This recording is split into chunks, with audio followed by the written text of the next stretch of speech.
Mother's Day. Maganda na mga moms talaga natin.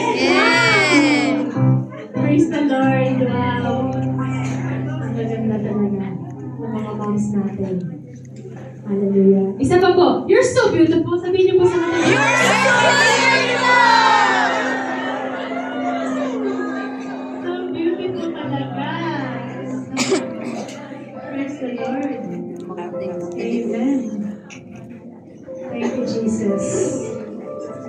Hallelujah. Our God is so good na po to give us wonderful mothers. Oh, really, so good.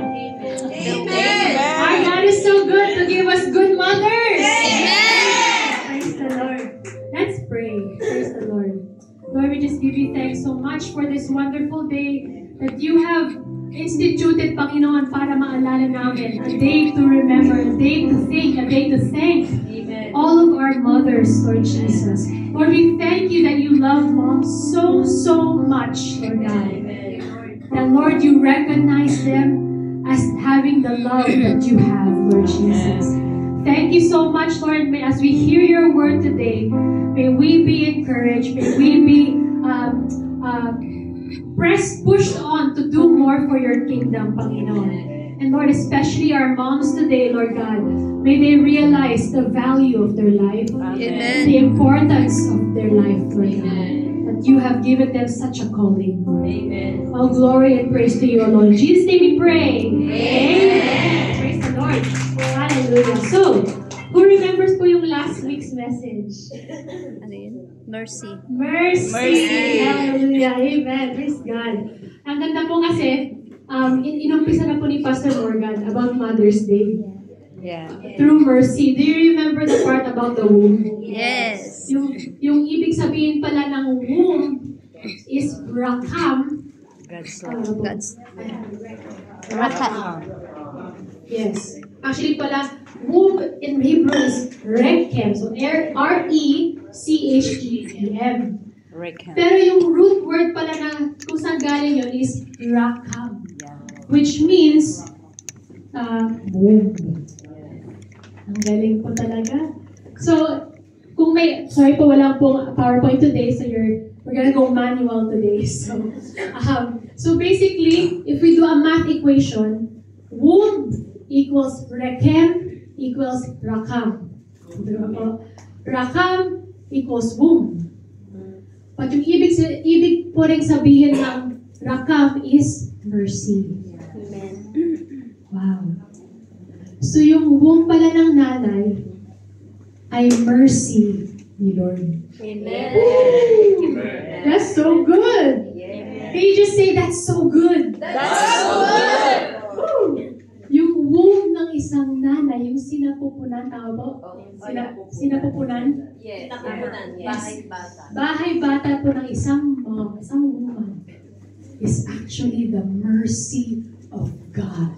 Amen. I think that's so powerful. Amen. Can you imagine? It's so powerful that God would choose na yung womb na isang nanay ay maging kahawig. Hindi sapat yung hawig eh. Yung katulad. Yes, katulad. Katulad ng mercy ni Lord. I'm gonna say a word. Hindi lang tulad. Inihan tulad. Tama pa po? Inihan tulad ni Lord. Inihalin tulad. Inihalin tulad. Thank you, Jesus. Inihalin tulad. Thank you, Lord. Inihalin tulad. I'm gonna say it over and over. Inihalin tulad. Itinulad na lang. Itinulad. Initulad. Sorry yan. Itinulad. Pareho lang. Okay, English po. I don't know what the word is.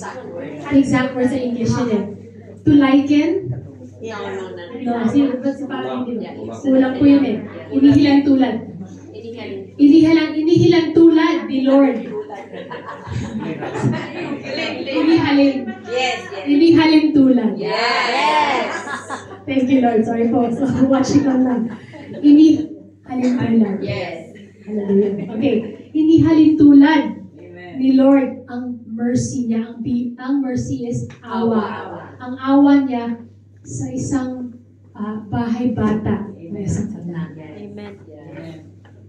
Can you imagine the gravity? The God of the universe, the God of this whole creation, yung mercy niya, yung awa niya, biyaya niya, love, compassion, inihalin tulad sa bahay bata ng isang nanay. Amen. Do you see how important that is? Amen. Do you see how powerful that is? Amen. Sabi nga po, yung binasa po ni Pastor Morgan last week, it's actually from a story. Sabi po dito, there were two men, one teacher, one student. They were walking, they saw a village na maraming tao, and then the teacher saw one person. Sabi niya, so one woman na may dalang bata, na pregnant basically. Tapos sabi ng teacher, she is with child. Within her womb is the most delicate of things. A new life. The only protection that this life has is the womb. Between the baby and the world is the womb. Without the womb, there is no baby. The only real protection is the womb. I find that powerful.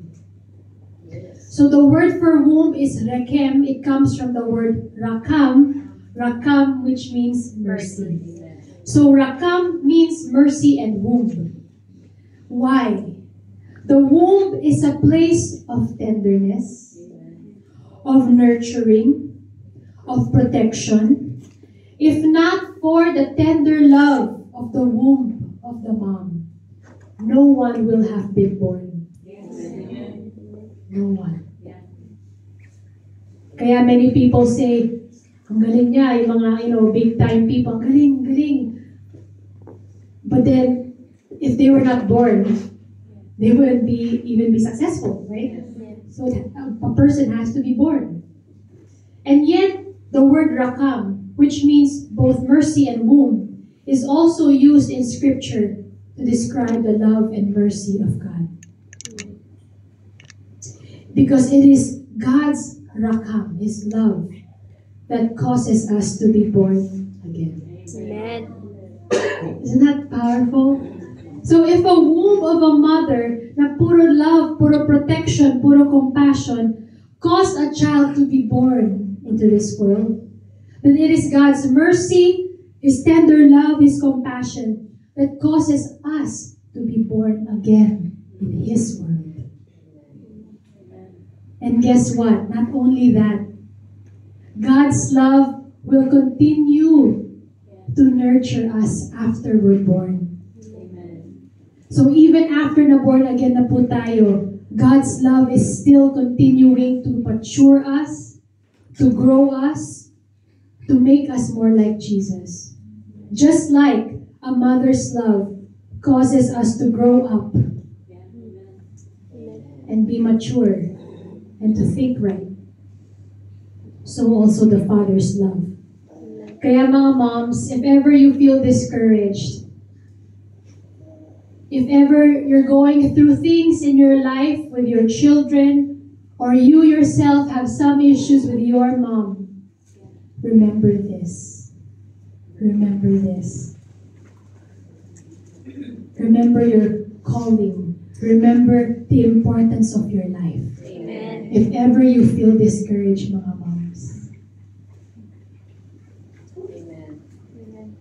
Because if you feel discouraged, just remember that you are still the mom whose mercy, whose love, whose tender compassion will cause the child to grow. Amen. So, kung malayo man ang anak niyo sa inyo, whether sa damdamin, whether sa distance, you are still the person whose love, tender compassion will cause the child to grow. Amen. No matter where you are, mga moms, God can use you. No matter what you're going through, God can use you.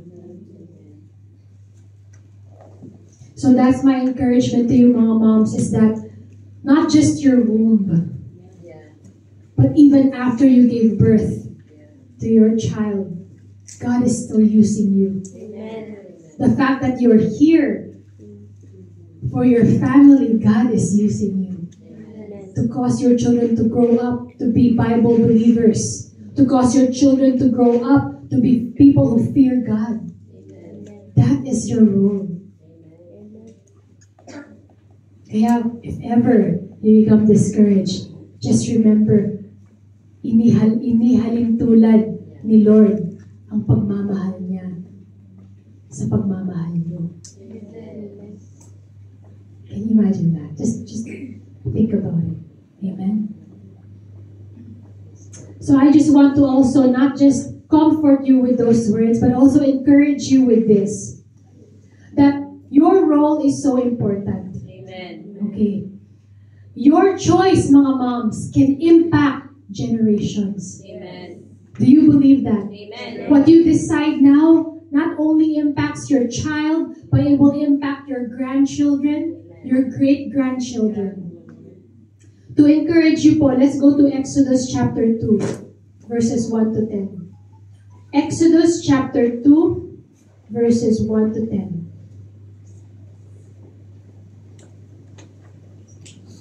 If you're there na po, say amen. Amen. Exodus chapter 2, verses 1 to 10. I'll try to read in Tagalog. Okay, I'll read na po. Exodus chapter 2, verses 1 to 10. Ang salita ng Diyos. May isang tao mula sa lahi ni Levi na nakapag-asawa ng isang babae na galing din sa lahi ni Levi. Hindi nagtagal, nagbuntis ang babae at nanganak ng isang lalaki. Nang makita niyang malusog ang sanggol, itinago niya ito sa loob ng 3 buwan. I'll just stop there po. This was the time when yung mga Hebreo, they were all in Egypt. And then, at the beginning po, while they were there, nung buhay pa si Joseph, masagana po. Everyone was so happy together, bless each other. I mean, even the Pharaoh, pati yung hari po ng Egypt, tuwang-tuwa sa mga Hebreo. Later on, maybe hundreds of years later, namatay na si Joseph, namatay na all the good Pharaoh, yung hari, namatay na. Yung bagong hari na nag-rule, na-realize niya dumadami yung mga Hebreo yata. Mas malakas sila sa atin. Ginawa silang slaves. Na sila ang gumawa ng bricks para gumawa ng pyramid, blah blah blah. Po. So yun po ang story. At sabi niya, para hindi lumago ang mga Israelita, patayin niyo lahat ang mga bagong panganak na lalaki. Actually, hindi lang bagong panganak, but basta yung mga panganay na lalaki. Kill them all. Kill them all. So this is the story. Ito po yung scene. So, a man from the tribe of Levi, a woman from the tribe of Levi got together, had a baby boy. Okay? Verse 3. Ngunit nang hindi na niya maitago ang sanggol, yun nga, nakatago po for 3 months. Because balik pa yung baby. Kaya walang nakakita sa kanya. Ngunit nang hindi na niya maitago ang sanggol, kumuha siya ng basket na gawa sa halamang papyrus at pinahira ng alkitran. Pagkatapos, inilagay niya ang sanggol sa basket at pinalutang sa tubig sa tabi ng matataas na damo sa pampang ng ilog Nilo. Verse 4, nakatayo naman sa di kalayuan ang kapatid ng babae ng sanggol, si Miriam. I believe that's Miriam. Sanggol upang tignan kung ano ang mangyayari dito. Verse 5, ngayon, lumusong ang anak na babae ng Paraon, the princess, sa ilog Nilo upang maligo. Habang naliligo ang prinsesa, ang mga utusang babae naman niya ay naglalakad-lakad sa pampang. Nakita ng prinsesa ang basket sa matataas na damo, kaya ipinakuha niya ito sa isa sa kanyang mga utusan. Binuksan niya ang basket at nakita ang umiiyak na sanggol. Kaya naawa siya rito. Sinabi ng prinsesa, ay, isa ito sa mga sanggol ng mga Hebreo. Alam ng prinsesa, nagaling sa mga Israelita. Verse 7, pagkatapos, lumapit ang kapatid na babae ng sanggol sa prinsesa at nagtanong, gusto niyo po bang ikuha ko kayo ng isang babaeng Hebreo na magpapasuso at mag-aalaga sa sanggol para sa inyo? Sumagot ang prinsesa, sige. Kaya umalis ang kapatid ng sanggol at pinuntahan ang kanilang ina at dinala sa prinsesa. Sinabi ng prinsesa sa ina ng bata, dalhin mo ang sanggol na ito at pasusuhin para sa akin. Alagaan mo siya at babayaran kita. Kaya kinuha niya ang sanggol at inalagaan. Wow, binalik sa mom. Yes. Praise God. Nang lumaki na ang sanggol, dinala siya ng kanyang ina sa prinsesa at itinuring siya ng prinsesa bilang tunay niyang anak. Pinangalanan ng prinsesa na ang bata na Moises. Dahil sinabi niya, kinuha ko siya sa tubig. So who do I want to emphasize here?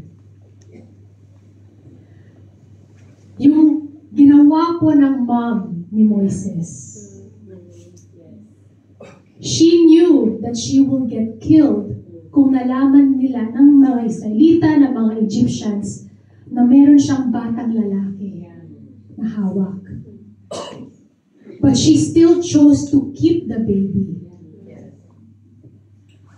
Because I believe she knew that there was something about this baby that God will do through. She didn't see the future. Di ba we know the story of Moses? Yes. We know what God did through him. He wrote the first 5 books of the Bible. He parted the Red Sea. He brought the Israelites out of Egypt into the Promised Land. All because his mom decided hindi pwede siyang mamatay.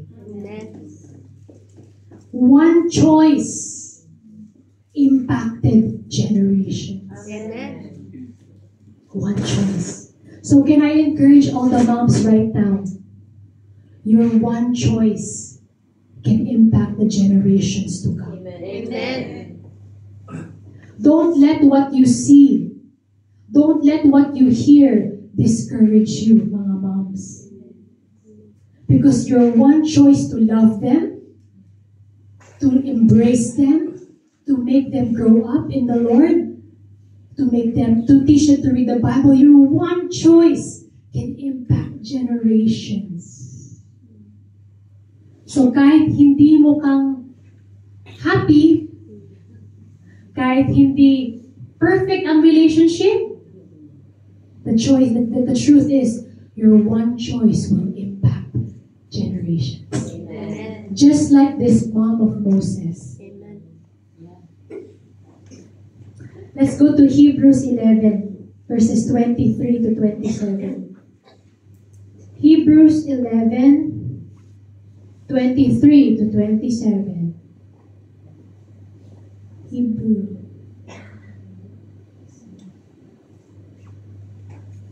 11. If you're there na po, sige na. Thank you, Jesus. Mga Hebreo 11, 23 to 27. Okay, I'll read na po. Dahil sa pananampalataya, hindi natakot sumuway ang mga magulang ni Moises sa utos ng hari. Sapagkat nang makita nilang maganda ang sanggol, itinago nila ito sa loob ng 3 buwan. Dahil sa pananampalataya, nang malaki na si Moses, ay tumanggi siyang tawaging anak ng prinsesang anak ng Faraon. Mas ginusto niyang makibahagi sa paghihirap na dinaranas ng bayan ng Diyos kaysa lasapin ang mga panandaliang kaligayahan na dulot ng kasalanan. Grabe na po. So, na-recognize ni Lord ang faith ng magulang ni Moises, ng mom ni Moses. Actually, sa ibang translation po, sinabi ang pangalan niya eh. Jochebed. Jochebed. Jochebed. That's the mom's name. Moses' mom's name. So, you can see po sa Hebrew, I'm going to read in English naman po. It says, "It was by faith that Moses' parents hid him for 3 months when he was born. They saw that God had given them an unusual child, and they were not afraid to disobey the king's command. It was by faith that Moses, when he grew up, refused to be called the son of Pharaoh's daughter. He chose to share the oppression of God's people instead of enjoying the fleeting pleasures of sin. He thought it was better to suffer for the sake of Christ than to own the treasures of Egypt, for he was looking ahead to his great reward." Verse 27, "It was by faith that Moses left the land of Egypt, not fearing the king's anger. He kept right on going because he kept his eyes on the one who is invisible." Amen. Praise the Lord. I think it's so powerful that when yung mom po ni Moses nag-obey, tapos sinabi niya na hindi siya pwede mamatay. Tapos he went to the Pharaoh po, di ba? Tapos binalik po siya sa mom ulit. Tapos pinalaki pa niya. So by faith, when she actioned by faith, she made the choice to act by faith. The Lord even gave her the pleasure of raising her son. Kaya po sa Hebrews, kitang-kita po dito, ayaw ni Moses na matawag siyang anak ni Pharaoh. Kasi alam niya kung sino siya. Kasi pinalaki siya ng tama. Can you imagine po? No matter what was surrounding him, yaman, riches, temptation, hindi siya nabulag, hindi siya na-distract. Goal pa rin niya. He still identified with the Israelites. Even though siguro yung mga pinag-aralan niya puro Harvard University level. Di ba po sa bahay ni Pharaoh? But he didn't even take that. He still knew who he was. Amen. Because his mom knew who she was. Amen. I believe we must obey God rather than man. Amen. And I believe that's what Moses' mom did. She obeyed God and not man. Even though the punishment was death, she still obeyed God. She still trusted God. This was a choice, an act that set in motion yung buhay ni Moses. Eventually, dahil po doon, na-lead niya ang buong Israel out of Egypt into the promised land. Jochebed's decision to follow the faith of Abraham, Isaac, and Jacob impacted her son, who later led Israel out of Egypt. It's an example not just for mothers, but for all parents, whether biological, adopted, spiritual parents, discipling others in the Lord. This is the importance po eh. Kasi yung ginawa po ni Jochebed, hindi loud. Diba po? It's, what she did is quiet faithfulness. Amen. Faithful siya kahit walang alam, walang nakakaalam. No matter what anyone says, siguro only her daughter and her husband knew. But nobody else knew the faithfulness of this woman. Jochebed knew that the impact of being faithful to God can change the lives of many. Ano po yung point? Lahat po tayo.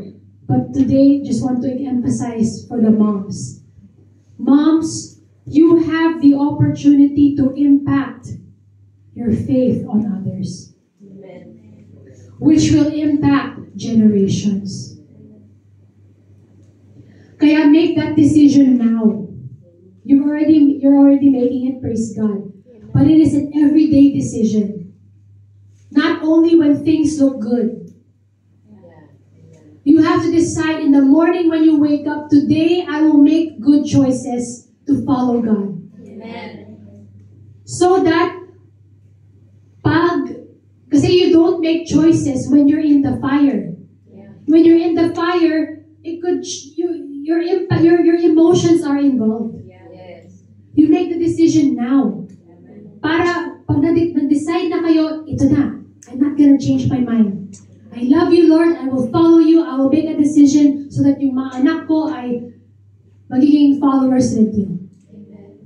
When you make that decision every day, and then you go, a situation comes, a fire, rain, a storm, in the moment, you know what you will decide. Amen. Hindi kayo masisway Yes. because you already made the decision. There is no such thing as a weak mom. Yes. Even if you feel weak, you are not weak. Amen. You are strong. Amen. Because the Lord chose you, the Lord Yes. called you. Amen. So, you being a mom does not depend on your children being good or bad. Yes. You being a mom is dependent on God calling you. Yeah. Can you say amen? Amen. It's God's calling. Yes. Don't be discouraged no matter what you're going through, but just trust in the one who called you. Amen. So you have the opportunity, moms, to impact and impart your faith to others. Amen. And I declare that you are doing it, and you can do it, and you Amen. will do it. Amen. In Jesus' name. Amen. Amen. God bless po. Let's pray.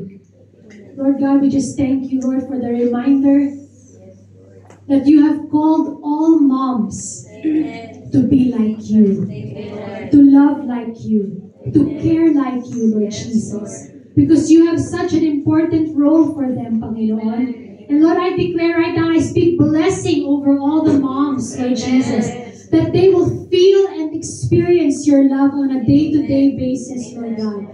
And as they know you more, as they experience your love, Lord, they will share this with their family, share this with their children. Amen. And Lord, I pray that even if my sisters here are far away from their children, for many years even, Lord, I thank you that their children are growing up well. Amen. Because you are using them, Lord, over the phone, over video call. Lord, we thank you, God, for the impact of moms wherever they are, Lord Jesus. Lord, we thank you that nothing is impossible with you Amen. to those who believe, Lord Amen. Jesus. So I just give you thanks and praise, Lord God, for the value of our moms. Amen. Thank you, Lord. Thank you, Lord. Thank you, thank you, thank you. Thank you, Lord. We praise you for their lives. Amen. We praise you. We give you thanks and praise, Lord. In Jesus' name, your church will say, Amen. Happy Mother's Day!